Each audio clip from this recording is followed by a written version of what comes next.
జిల్లా రాయచోటి ఘటనపై బగ్గుమన్న విద్యుత్ హిందూ సంఘాలు. విశ్వ హిందూ పరిషత్ ఆధ్వర్యంలో ధర్నా. నిందితులను కఠినంగా శిక్షించాలని డిమాండ్. అన్నమయ్య జిల్లా రాయచోటి వీరభద్రస్వామి ఆలయ పార్వేటి ఉత్సవంలో ఈ నెల 4వ తేదీన హిందువులపై జరిగిన దాడిని నిరసిస్తూ హిందూ సంఘాలు బగ్గుమన్నాయి. విశ్వ హిందూ పరిషత్ ఆధ్వర్యంలో ఉమ్మడి విజయనగరం జిల్లా కలెక్టర్ కార్యాలయం వద్ద ఆందోళనలు చేపట్టారు. దాడి ఘటనలో నిందితులను కఠినంగా శిక్షించాలని డిమాండ్ చేశారు.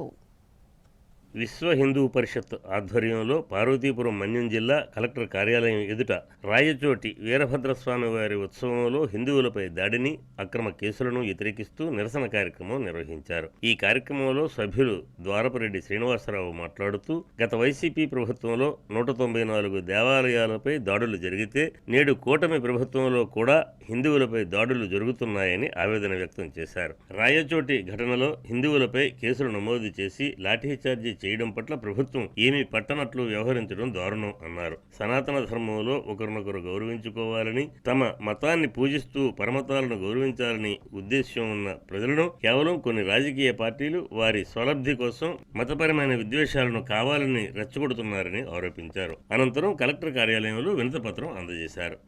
అన్నమయ్య జిల్లా రాయచోటిలో ఈ నెల 4వ తేదీన వీరభద్రస్వామి ఆలయ పార్వేటి ఉత్సవంలో